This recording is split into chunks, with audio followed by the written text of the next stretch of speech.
बिस्मिल्लाहिर्रहमानिर्रहीम। आज जिस टॉपिक के ऊपर हम बात करने वाले हैं वो कल की कंटिन्यूटी में आगे चलेगी। लेकिन एक बात मैं आपको और बता देना चाहता हूं, कल जब हमने ओम्स लॉ कंप्लीट किया था तो हमने कुछ इस किस्म की बात की थी कि V is equals to IR, right.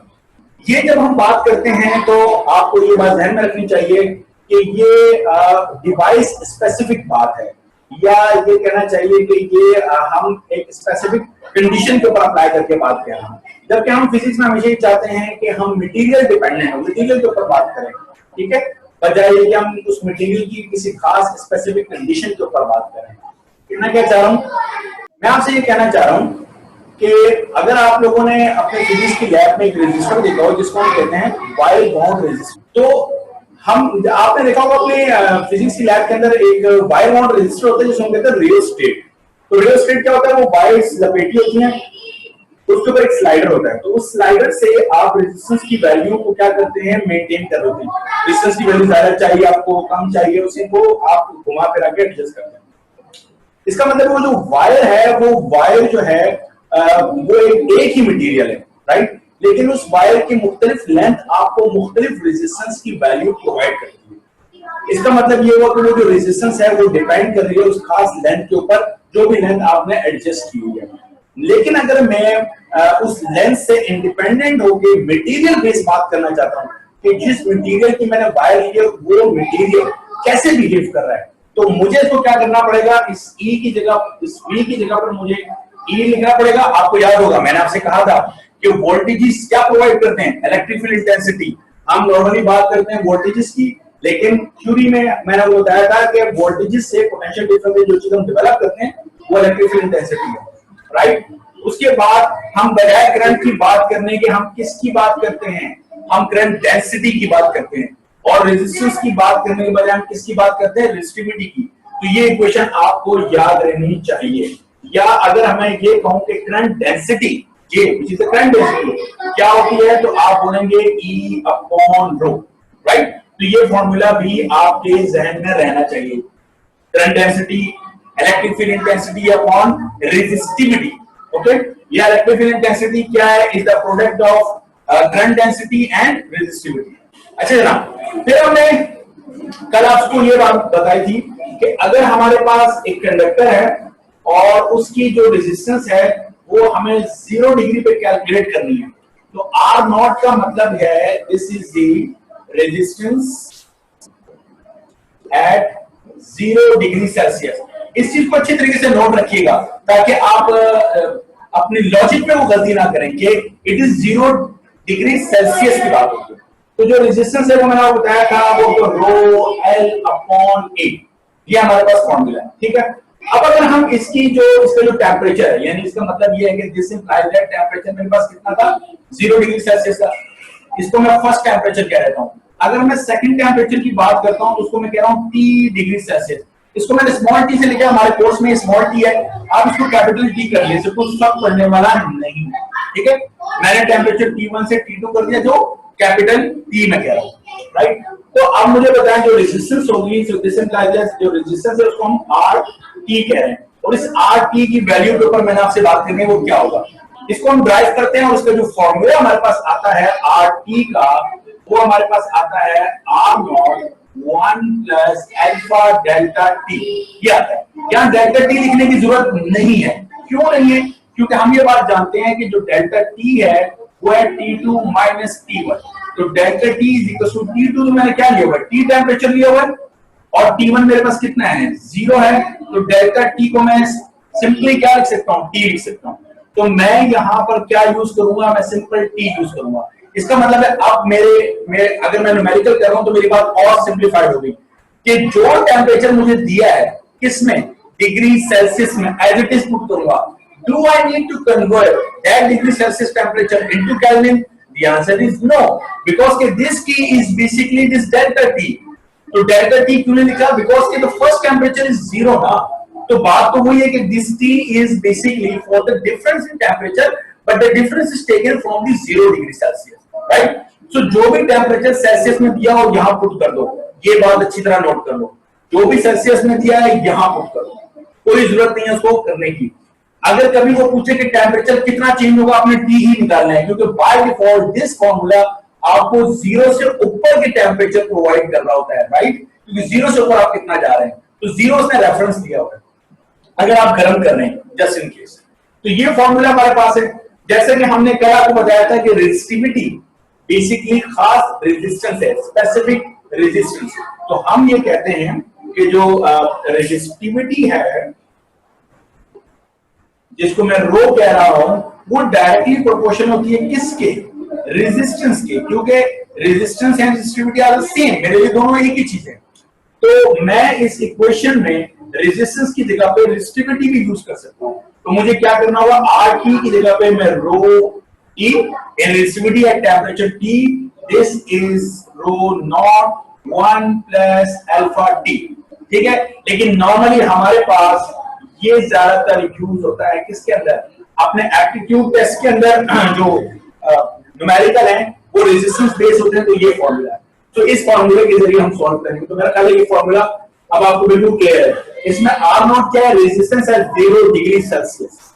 R T क्या है? जिस भी टेम्परेचर पर रेजिस्टेंस मालूम करनी है या दी गई है। अल्फा हमारे पास क्या होता है? इसको हम कहते हैं कोफिशिएंट ऑफ, ये रेजिस्टेंस कोफिशिएंट कहलाता है टेम्परेचर का हमारे पास। ये जो अल्फा है, इसका मैं नाम लिख देता हूं आपको यहाँ पर। अल्फा हमारे पास कहलाता है कि टेम्परेचर कोफिशिएंट ऑफ रेजिस्टेंस या रेजिस्टिविटी। कब रेजिस्टिविटी बोलेंगे, कब रेजिस्टेंस बोलेंगे? Depend upon formula. अगर फॉर्मूला आर करके लिखा है तो this alpha is the temperature coefficient of resistance. अगर फॉर्मूला रो करके रेजिस्टिविटी की जगह में लिखा है तो this alpha is the temperature coefficient of resistivity. That's it. ये आपको क्या बताता है? ये बिल्कुल वही बात करता है जो पहले मैं आपको हीट चैप्टर में पढ़ा चुका हूं। क्या अगर हम इसकी वैल्यू निकालते हैं अल्फा की, तो ये जो अल्फा है हमारे पास, ये निकलता है delta R upon R nought delta T, या इसको हम ऐसे भी कह सकते हैं कि delta rho upon rho nought delta T. ये इसकी वैल्यू निकल कर आती है, ठीक है। हम इस फॉर्मूले को समझ लें। क्या बोलते हैं? कितनी रेजिस्टेंस चेंज होगी डिपेंड अपॉन इनिशियल रेजिस्टेंस कितनी थी और टेम्परेचर कितना चेंज करो। बिल्कुल भी बात है। अगर इनिशियल रेजिस्टेंस ज्यादा है, आने वाला चेंज ज्यादा होगा। इनिशियल रेजिस्टेंस कम है, रेजिस्टेंस में आने वाला चेंज कम होगा। बिल्कुल उसी तरह जिस तरह इनिशियल लेंथ कम थी अगर रॉड की, तो उसमें आने वाला चेंज डेल्टा एल की वैल्यू कम थी। लेकिन अगर इनिशियल लेंथ रॉड की ज्यादा थी तो उसमें आने वाला जो चेंज था वो ज्यादा था। बिल्कुल ये बात रेजिस्टेंस के लिए। अगर इनिशियल रेजिस्टेंस कम तो आने वाला चेंज कम, इनिशियल रेजिस्टेंस ज्यादा तो आने वाला चेंज ज्यादा। Second factor is the temperature. So we are changing the temperature and resistance is changing. तो इसका मतलब है कि रेजिस्टेंस डिपेंड अपॉन टेम्परेचर, जो हम कल भी बात करके आए, ठीक है। तो जो फिजिकल कंडीशन है कि रेजिस्टेंस जब करंट गुजरता है तो ओम्स साहब ने कहा था कि टेम्परेचर जो है वो कांस्टेंट रहना चाहिए, सो दैट कि मटेरियल की फिजिकल कंडीशन या उसकी रेजिस्टेंस चेंज ना हो। तो आमतौर पर मैंने आपको कहा था कि जब करंट गुजरता है तो टेम्परेचर चेंज होता है, ठीक है। तो मेरा ख्याल है ये सारा एक्सप्लेन हो गया हमारे पास ये सारी चीजें। अब हम इस फॉर्मूले को यूज करते हुए अपने क्वेश्चन को सॉल्व कर सकते हैं। तो आप रेडी हो जाएं, मैं आपको एक क्वेश्चन दिखा रहा हूं। वो क्वेश्चन बेसिकली हमारे पास तो हमारे एनटीएस के पेपर में आया हुआ, एसएमसी के पेपर में, लेकिन मैंने आपको एक बार पहले भी बात बताई थी कि नॉर्मली वो क्वेश्चन कौन से पूछ रहा है, जो कि हमारी बुक की एग्जांपल्स है। तो ये हमारी बुक की सॉल्व्ड एग्जांपल है। एग्जांपल का नंबर मैं अभी आपको बता देता हूं, बुक से देख के बताऊंगा, ठीक है। बुक की एग्जांपल है, एनटीएस के पेपर में आएगा। Let's solve it. 26 सॉल्व करेंगे इसको।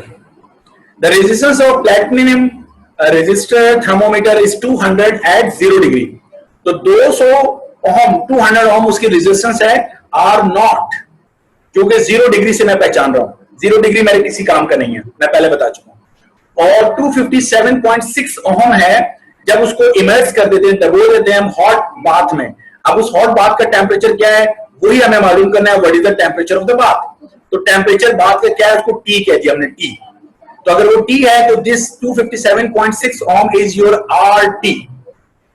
सो if you concentrate on board की तरफ अगर आप देखें, मैं आपको बता रहा हूं, this R T is your 257.6 ohm, this R nought is your 200.0 ohm. Right. 1 plus alpha, alpha उसने दिया हुआ है प्लेटिनियम के लिए 0.00392 पर डिग्री सेल्सियस, या इसको केल्विन इनवर्स में दे, डिग्री सेंटीग्रेड इनवर्स में दे, कोई फर्क नहीं पड़ता, प्लीज बी केयरफुल, ठीक है। और टी मालूम करना है, मैं पहले कह चुका हूं आप टी मालूम करेंगे, तो what is the temperature of the bath, T मालूम करना है, तो हरी अप सॉल्व करें इसको। और मैं आपको सिर्फ इसके लिए 30 सेकंड दे रहा हूं जस्ट टू चेक कि आपकी कैलकुलेशन कितनी फास्ट है। स्टार्ट। अच्छा, हमारे पास ये हमारे बुक की एग्जाम्पल 13.7 पेज मुझे याद नहीं है, पेज कौन सा है, एग्जाम्पल मैंने भी देखी थी, ठीक है। और चैप्टर नंबर 13 है, और हमारा page number 92। 92? Yes sir. Page number 92। चलें जी, हम सॉल्व कर रहे हैं। हमने कहा हम जानते हैं R T is equal to R nought 1 plus alpha T. R T है मेरे पास 257 पॉइंट कितना था, ठीक है। आर नॉट मेरे पास कितना है 200, 1 प्लस अल्फा 0.00392 ओके, और मल्टीप्लाई बाय मेरे पास क्या है टी। आगे जनाब 257.6 upon 200 is equals to 1 plus 0.00392 multiply by T. 1 plus क्या यहाँ पे माइनस का हो जाएगा 257.6 upon 200 minus 1.00392 multiply by T. LCM कितना आएगा 200, तो ये 200 1 से मल्टीप्लाई होगा 200 हो जाएगा। अब तक तो ये प्रैक्टिस हो चुकी होगी ना, मतलब मैं ये कहना चाह रहा हूँ 200 एलसीएम है तो 257.6 माइनस 200 ये कहना चाह रहा हूँ। तो मैंने 257 जब मैंने देखा 200 है तो 200 एलसीएम होगा मेरा, तो ये 200 जैसे बदले 1 से मल्टीप्लाई होगा 200 होगा। तो मैं ये लिखना नहीं चाह रहा था, मैं क्या करना चाह रहा था 257.6 माइनस 200 कर रहा था।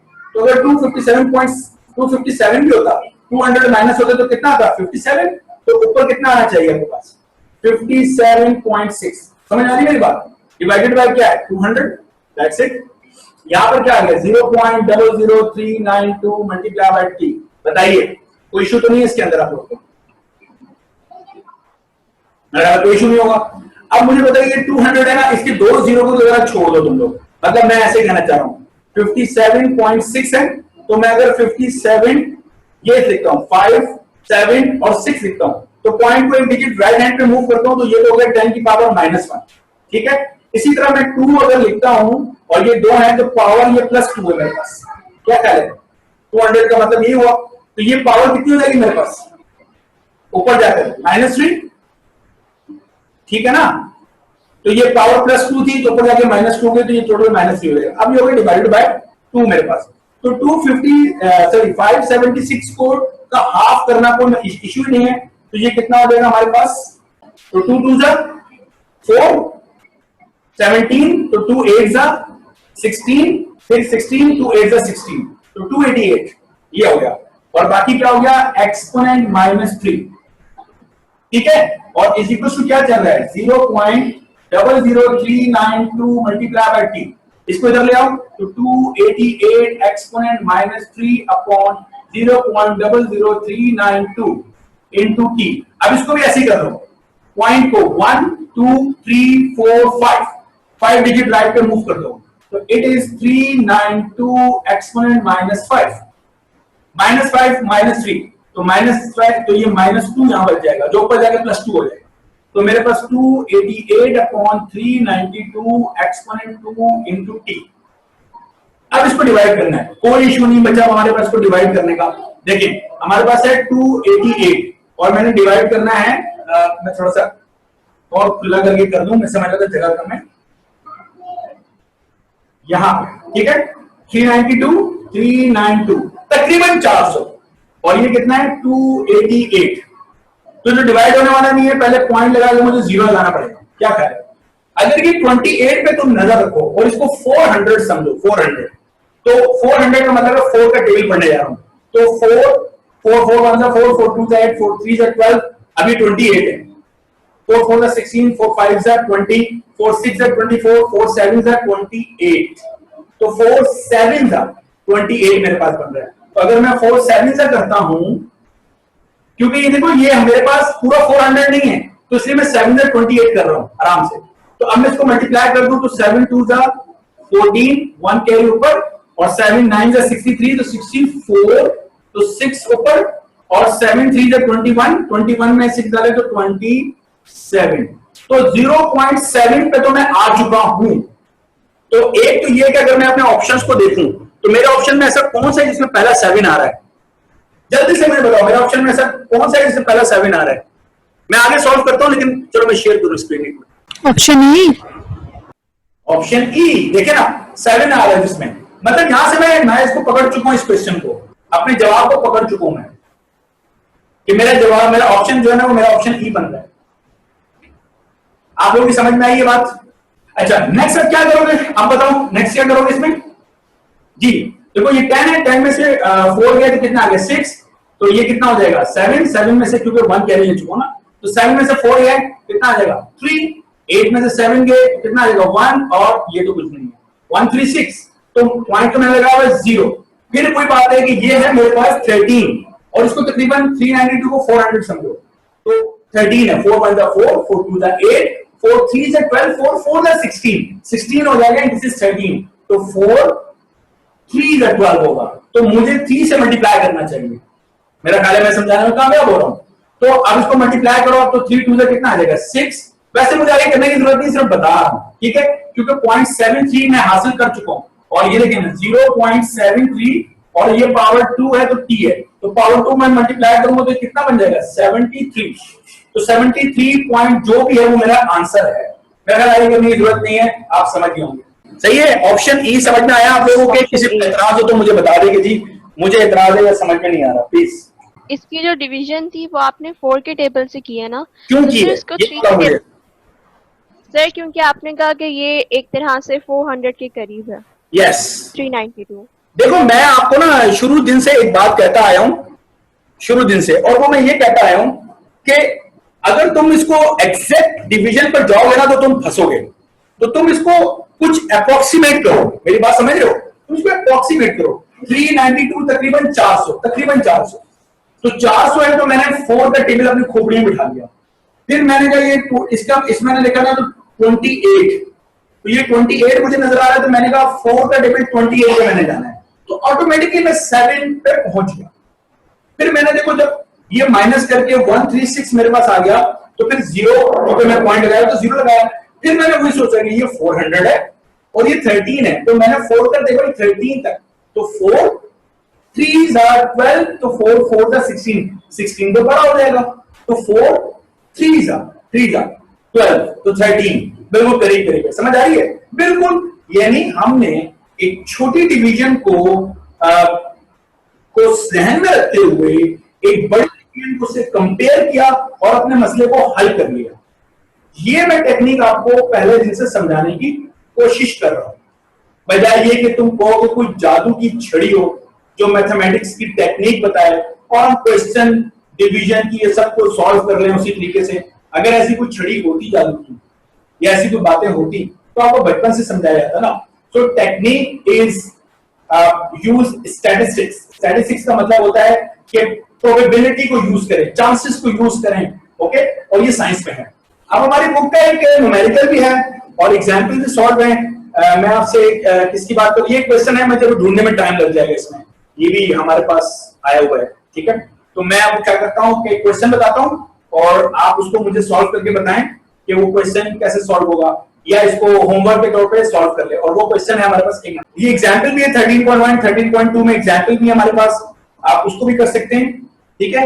इसको भी लिख लीजिएगा अपने पास कि आपने ये होमवर्क के तौर पे आप लिख लीजिए कि 13.1 13.2 13.3 13.4 13.5 एंड 13.6 ये सारी आपने solve it and submit it.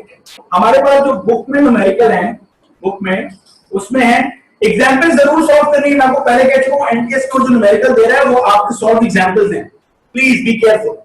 अच्छा 13.5 न्यूमेरिकल है और हमारा पेज नंबर है हमारे पास 106। साहब उसमें फरमा रहे हैं हमारे से कि wire carries A current of 1 ampere जो करंट है वो हमारे पास है 1 ampere. How many electron, number of electron, कितने इलेक्ट्रॉन्स पास करेंगे किसी पॉइंट से उस वायर में। ईच सेकंड का मतलब है, ईच सेकंड का मतलब है 1 second. So we have to find the number of electron. Solution, as you know कि मैंने आपको Q = NE फॉर्मूला बताया था, तो यहां पर जो n था वो नंबर ऑफ इलेक्ट्रॉन था, अगर आपको याद हो। तो नंबर ऑफ इलेक्ट्रॉन मालूम करने का तरीका ये है कि Q को डिवाइड कर दें E से, तो Q/E, इलेक्ट्रॉन का चार्ज था, ये भी मैंने आपको बताया था और आपको याद भी होगा, 1.6 exponent minus 19. So all you need is the value of Q. So how would you find value of Q? It is very simple. I is equals to Q/T. So this implies that Q is equals to I multiplied by T. As we have the current of 1 ampere and time is also 1 second, so it is 1 coulomb. So the total charge which is flowing is 1 coulomb. Charge 1 coulomb flow कर रहा है, लेकिन 1 coulomb charge कितने electron मिलकर बना रहे हैं? Number of electron. This is the question. तो अब आपने क्या करना है, आपने n is equals to 1 divided by 1.6 exponent minus 19, ठीक है। Q की जगह पर ये वैल्यू आपने पुट कर दी। सो 1/, ये आंसर निकालिए, ये आपके पास जवाब आ जाएगा। क्लियर है? ये मैंने इसलिए आपको खुद करवा दिया कि ये एक इंपॉर्टेंट क्वेश्चन है जो कि एनटीएस में मुझे नजर आया, मतलब मुझे याद है कि ये क्वेश्चन था, लेकिन अभी किधर है मुझे ढूंढने में टाइम लगेगा। इसके बाद हमारे पास जो टॉपिक है वो है हमारे पास जो हमें पढ़ना चाहिए, वो पढ़ना चाहिए सीरीज और पैरेलल कॉम्बिनेशन किसकी, रेजिस्टेंस की। अच्छा, यहां पर मैं आपको बात बता दूं, क्योंकि हम एप्टीट्यूड टेस्ट को पढ़ रहे हैं, तो सीरीज पैरेलल कॉम्बिनेशन ये एक मेन टॉपिक है हमारे पास।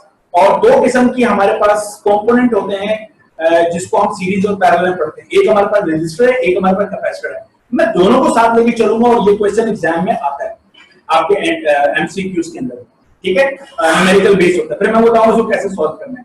तो मैं हेडिंग डाल देता हूं यहाँ पे कि सीरीज एंड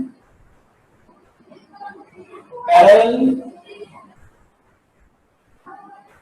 कॉम्बिनेशन, ठीक है। अच्छा, सीरीज और पैरेलल कॉम्बिनेशन क्या होती है? सीरीज का मतलब ये होता है, जब भी हम ये लफ्ज इस्तेमाल करते हैं सीरीज, तो मैं इसकी पहचान बच्चों को ये बताता हूं कि ओनली वन पाथ इज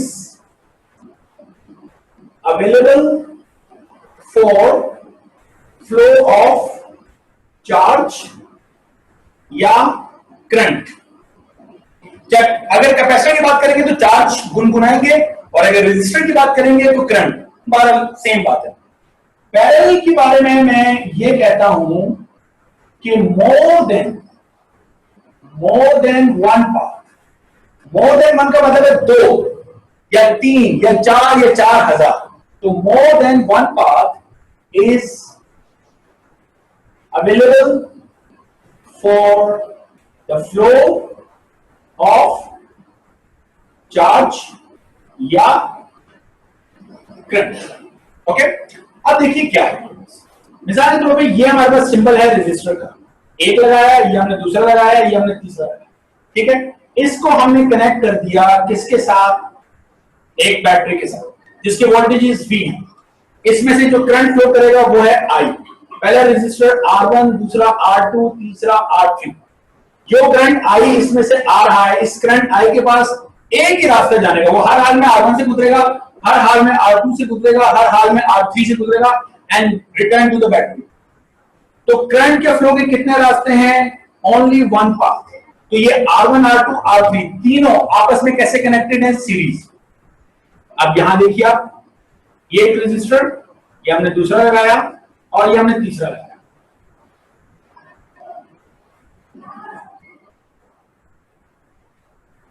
ये R1 कह दो, इसको R2 कह दो, इसको R3 कह दो, और इसको हमने कनेक्ट कर दिया एक बैटरी के साथ जिसकी वोल्टेज V है।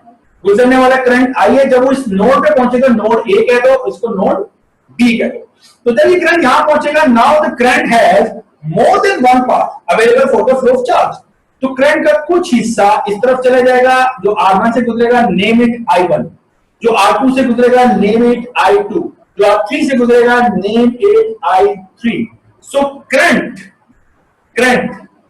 पैरेलल में more than one path available है, करंट डिवाइड हो रहा है। तो अगर मैं पैरेलल की कैरेक्टरिस्टिक की बात करूं तो पहली कैरेक्टरिस्टिक जो मेरे पास आ रही है वो ये आ रही है कि इसमें चार्ज कह लीजिए या आप इसको करंट कह लें, वो क्या होता है, डिवाइड होता है। ओके, और अगर मैं बात करूं इस पॉजिटिव की, ये जो पॉजिटिव टर्मिनल है बैटरी का, ये पॉजिटिव, और ये जो टर्मिनल है जो कि क्या है, नेगेटिव, तो ये पॉजिटिव आप देखिए, पॉजिटिव नोड ए से मिला हुआ है, नोड ए R1 से भी कनेक्टेड है, नोड ए R2 से भी कनेक्टेड है, नोड ए R3 से भी कनेक्टेड है। नेगेटिव टर्मिनल को आप देखिए तो ये नोड बी से कनेक्टेड है, नोड बी R1 से, R2 से, R3 से कनेक्टेड है। इसका मतलब ये हुआ कि बैटरी के पोटेंशियल एक ही वक्त में सेम R1 को, सेम R2 को, सेम R3 को मिल रहे हैं। तो इसकी दूसरी कैरेक्टरिस्टिक क्या होती है पैरेलल की, कि V वोल्टेजेस या जिसको हम पोटेंशियल डिफरेंस कहते हैं, रिमेन्स कांस्टेंट। ये हमेशा याद रखिएगा। अच्छा, ये मैं किसके लिए बात कर रहा हूं, रेजिस्टर के लिए, रेजिस्टर कैपेसिटर दोनों के लिए बात कर रहा हूं। ओके, अब अगर यहां पर आ जाओ, करंट के फ्लो का एक रास्ता है, वही करंट आई R1 में से, R2 में से, R3 में से गुजरेगा, तो पहली कैरेक्टरिस्टिक में क्या लिखूंगा कि I या चार्ज की जबान में बोले तो Q रिमेन्स कांस्टेंट, कि चार्ज या करंट क्या रहता है, कांस्टेंट रहता है। But if you can see this positive is connected with one terminal of the R1 और ये नेगेटिव जो है ये R3 के टर्मिनल से कनेक्टेड है, तो यहां से पोटेंशियल ड्रॉप होके यहां से ड्रॉप होके यहां, समझ में आ रही है। तो इसका मतलब है कि वोल्टेजेस हर एक को सेम नहीं मिल रहे बल्कि डिफरेंट मिल रहे हैं। तो इसकी दूसरी कैरेक्टरिस्टिक ये होती है कि V वोल्टेजेस कह लो या पोटेंशियल डिफरेंस इज डिवाइडेड। ये जो मैंने लफ्ज लिखा है divided, do not make yourself confused by this word divided. Divided का मतलब इक्वली डिवाइडेड नहीं कह रहा, डिवाइडेड का मतलब ये है डिस्ट्रीब्यूटेड लिख देता हूं, ये ज्यादा सही है। ठीक है, तो ये जो है इज वोल्टेज या पोटेंशियल डिफरेंस इज डिस्ट्रीब्यूटेड, अलग अलग तकसीम हो जाता है। जिसकी जाहिर सी बात है रेजिस्टेंस ज्यादा होगी, वोल्टेज जिसको ज्यादा ड्रॉप कराएगा करंट ज्यादा फ्लो कराने के लिए। ठीक है, ये बात समझ में आ रही है। इसी तरीके से यहां पर भी है, यहां पे जो मैं कह रहा हूं करंट इज डिवाइडेड, तो नॉट इक्वली डिवाइडेड नहीं है, तो मुझे लिखना चाहिए चार्ज या करंट इज डिस्ट्रीब्यूटेड। ठीक है, तो हर एक अपने हिसाब से मुख्तलिफ करंट क्या करेगा, आपस में डिस्ट्रीब्यूट कर लेगा। जिसको करंट ज्यादा चाहिए वो ज्यादा ड्रॉप करेगा, जिसको कम चाहिए वो कम ड्रॉप करेगा। इसके ऊपर भी हम बाद में बात कर लेंगे। तो ये मैंने आपसे किसकी बात की, ये मैंने आपसे बात की किसकी, सीरीज पैरेलल रेजिस्टर की, लेकिन कैरेक्टरिस्टिक सेम रहती है। कैरेक्टरिस्टिक का मतलब ये है कि अगर मैं यहां पर रेजिस्टर की जगह पे लगा देता हूं जनाबे अली, क्या लगा देता हूं, कैपेसिटर। ये कैपेसिटर का मैं सिंबल बना रहा हूं, ठीक है, इसको कहते हैं C1, C2, C3। सारी कहानी सेम रहेगी। आप देख सकते हैं बजाय यहां I लिखने के फिर हम लिखते हैं Q, क्योंकि कैपेसिटर में हम बात करते हैं चार्ज की, करंट की बात नहीं करते, क्योंकि वो चार्ज स्टोरिंग डिवाइस है। तो ये जो Q है, Q C1 पे अलग, C2 पे अलग और C3 पे अलग हो जाएगा, इसी में चार्ज लिखा है। इसी तरीके से अगर यहां पर मैं बजाय रेजिस्टर के कैपेसिटर लगा दूं इस तरीके से, तो ये हो जाएगा C1, C2, C3। तो कहानी बिल्कुल सेम रहेगी। I की जगह पे क्या लिख दीजिए, Q लिख दीजिए। मेरा ख्याल है बात सेम है। तो as long as the characteristic concern, characteristic में कोई फर्क नहीं पड़ने वाला नहीं है। बस अब सिर्फ करना यह है कि जब कैपेसिटर की बात आए तो मजीद सोल्यूशन के लिए हम लोग करते क्या है, जब कैपेसिटर के लिए हम दो इक्वेशन याद रखते हैं।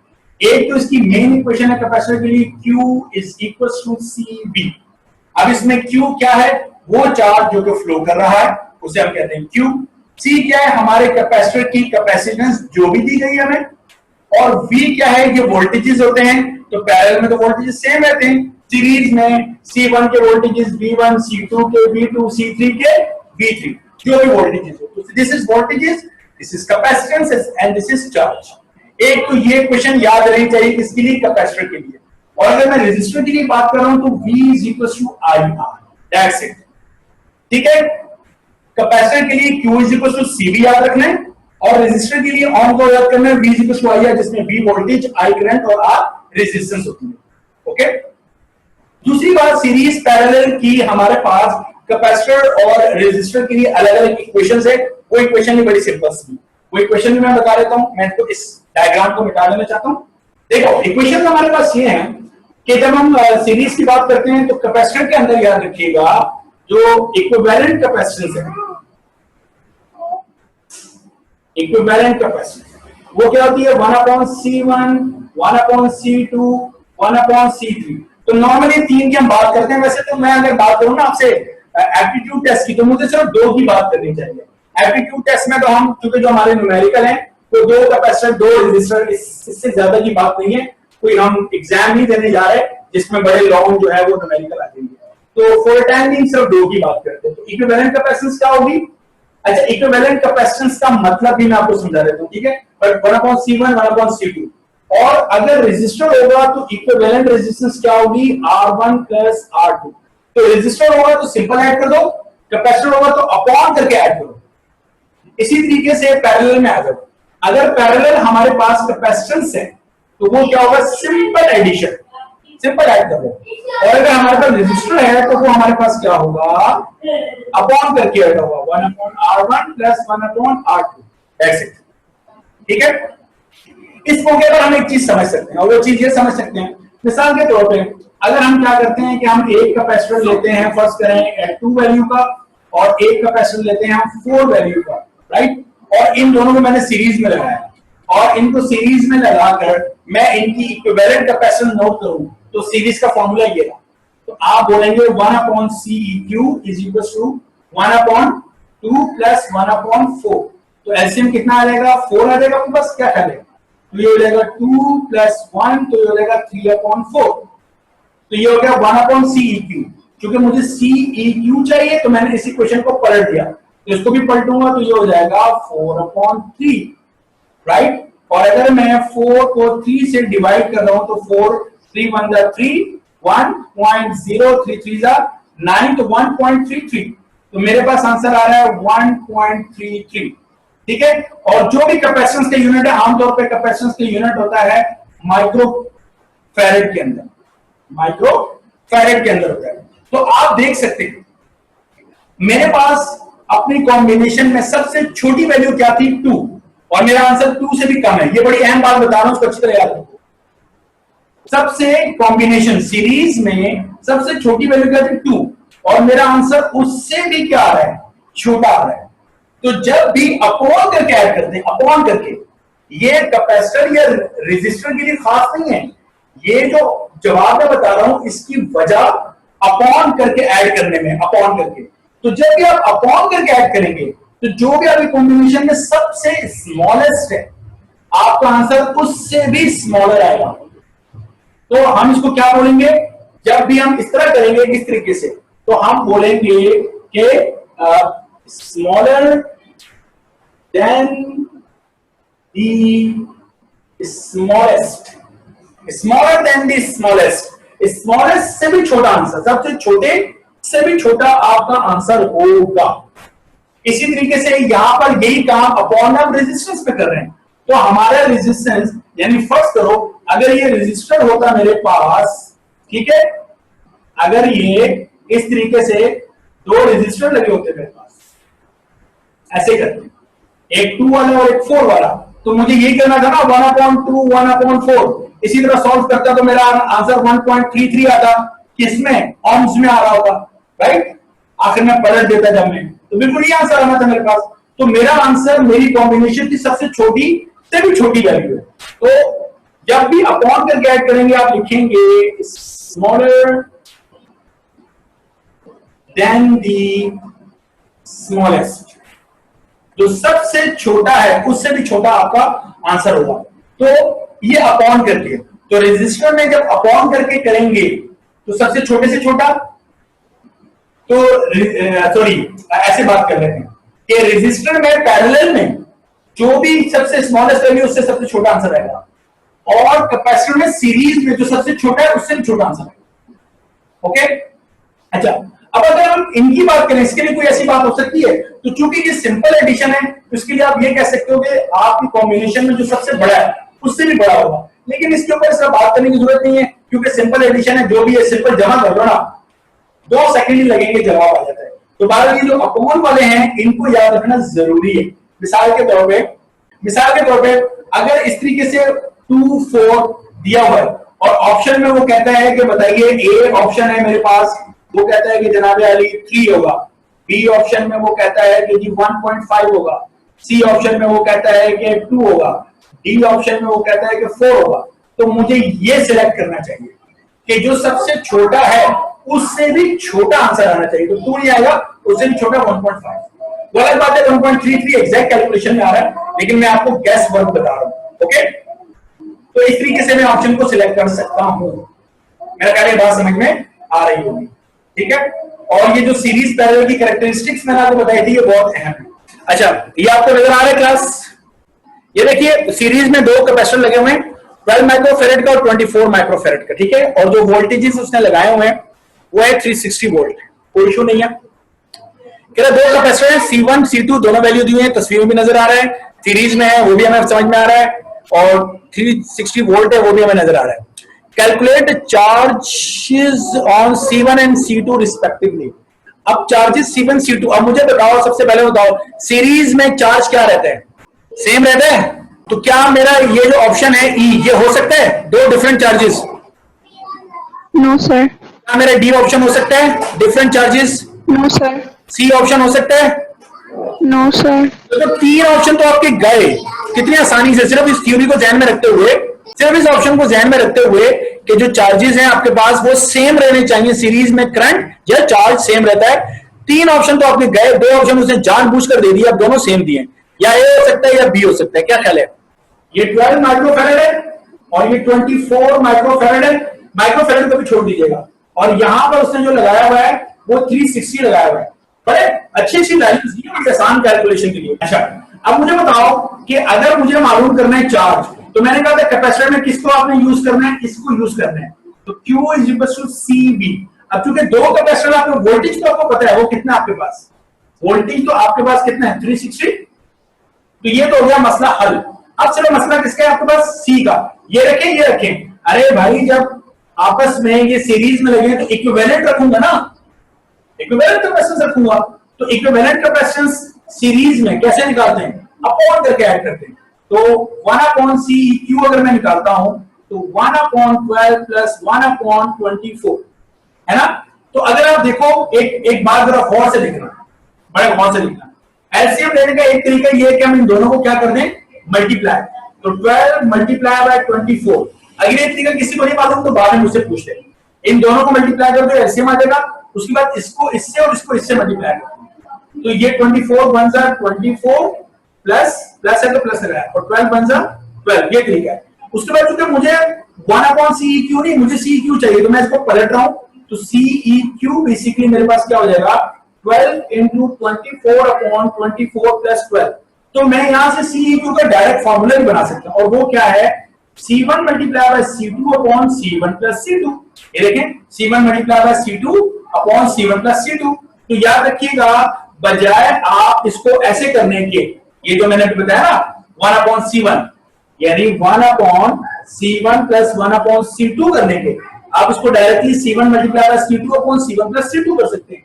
और ये चूंकि अपॉन वाले के लिए, और यही काम तुम लोग रेजिस्टर के साथ भी कर सकते हो कि जब रेजिस्टर पैरेलल में लगे हो तो R1 multiply by R2 upon R1 plus R2, तो डायरेक्टली भी यूज कर सकते हो। ठीक है, सो ये मैंने आपको बता दिया, डायरेक्ट फॉर्मूला भी कर सकते हैं। तो आप इसको बड़ी आसानी के साथ सॉल्व कर सकते हैं। इसको 12 मल्टीप्लाई बाय 24 ही रहने दो अभी इस वक्त, ठीक है, अपॉन, और 24 प्लस 12 कितना होता है 36। क्या कह रहे हैं, 24 प्लस 12 36। मैं कोई मल्टीप्लीकेशन भी नहीं कर रहा, डायरेक्ट ये वैल्यू उठा के यहां पुट कर रहा हूं। तो मैं इसको ऐसे लिखूंगा, देखो जरा, मैं इसको लिख रहा हूं Q is equal to CEQ, series में C1 multiply by C2 upon C1 plus C2 into 360। मैंने नेक्स्ट स्टेप में लिखा C1 is 12 multiply by C2 is 24 upon C1 plus C2 12 plus 24 into 360। देखते जाओ, ठीक है।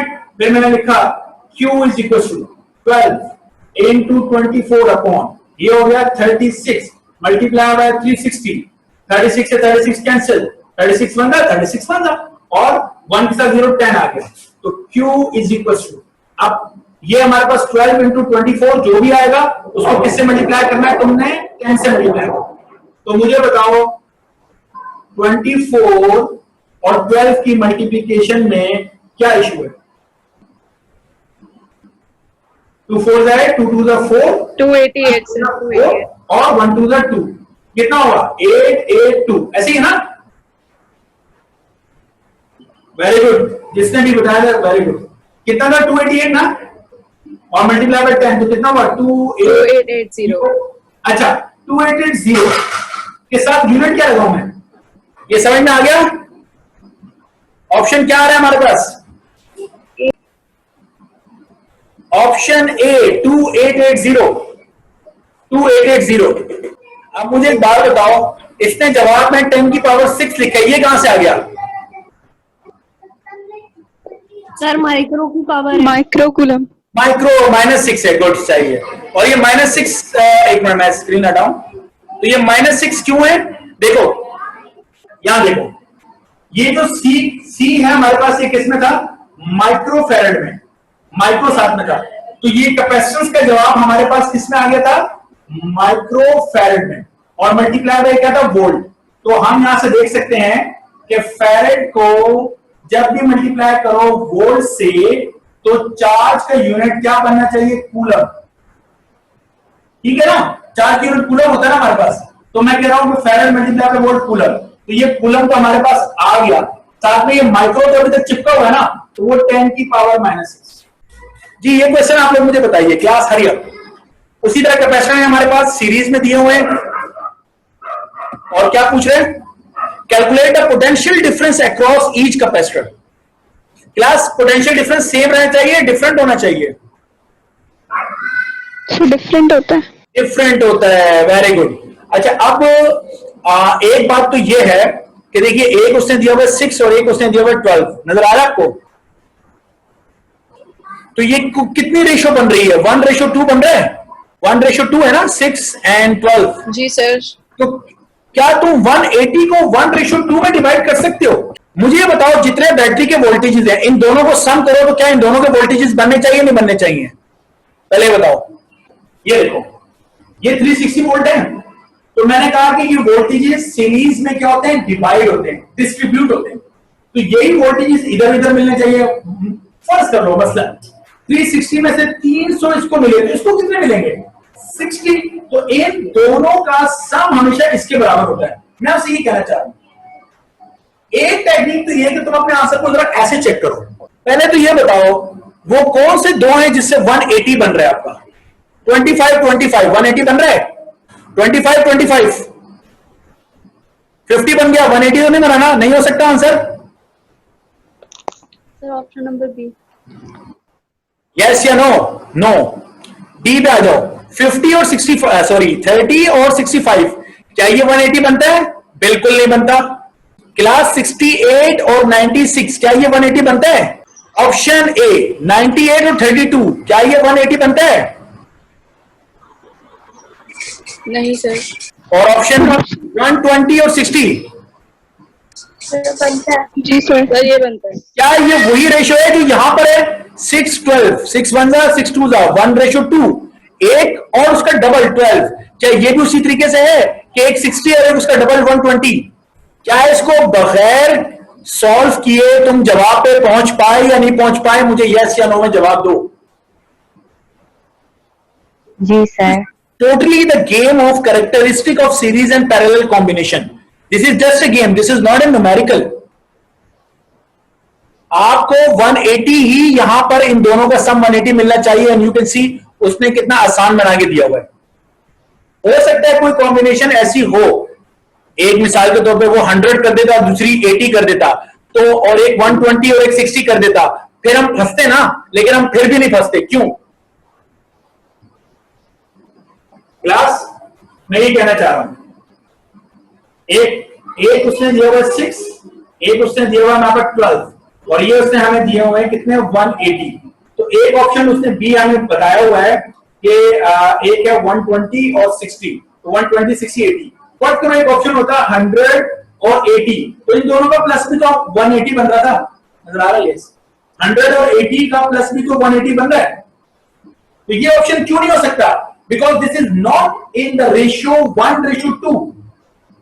जिस तरह कैपेसिटेंस की रेशियो है उसी तरीके से डिवाइड होने चाहिए। 60 मल्टीप्लाई बाय 2 120, तो 6 मल्टीप्लाई बाय 2 तो 12। यहां पे वो मल्टीप्लीकेशन, वो रेशियो नजर नहीं आ रही। ये एक ट्रिक है इसको जज करने के। अगर दो आंसर ऐसे होते जिनका सम 180 बन रहा होता, क्या ये बात भी समझ गए? अगर एग्जाम में दो ऐसे दे देता जिसके सम 180, अभी तो कुछ किस्मत ही है ना कि ये दिया हुआ था 12 और 60, लेकिन जस्ट इन केस अगर मैं कह रहा हूं 100 और 80 दे देता, तो तुम इस रेशियो को देखते कि जिसका 6 को 2 से मल्टीप्लाई किया 12 आया, तो इन अगर 60 को मैं 2 से कर रहा हूं 120 आ रहा है। ओके, ये लीजिए question. 2 capacitor C1 C2 series में है, 90 वोल्ट हमने सप्लाई दी। तस्वीर खुद बना लीजिएगा। Total capacitance is given by, बता सकते हो कैसे होगा? सीरीज में अभी मैंने बताया था product upon sum C1 multiply by C2 upon C1 plus C2। अगर वो डायरेक्ट आप याद कर सकते हैं तो C1 multiply by C2 upon C1 plus C2। तो 3 6 कितना हो गया? 18 न्यूमरेटर में आ गया, और 3 प्लस 6 कितना हो गया? 9, तो 9 डिनोमिनेटर में। कितना आया जवाब? Option B. Option B, excellent, 2 microfarad. क्या इस वोल्टेजेस का कोई लेना देना था हमारे साथ? No sir. वोल्टेजेस का कोई लेना देना है? नहीं है ना। तो ये हमें डिसीव करने की कोशिश की गई है, और अल्हम्दुलिल्लाह हम इससे बच गए। Bulb having a resistance 150 ohm to 25 volt है current. V equal to IR का फॉर्मूला मेरे बच्चों, bulb having a resistance R 150, R V किसके बराबर होता है? IR। तो V कितना है? 225। I मालूम करना है, तो 225 डिवाइडेड बाय 150। मेरा ख्याल है कोई मसला ही नहीं है आपके लिए। 225 डिवाइडेड बाय 150 1.5। Very good.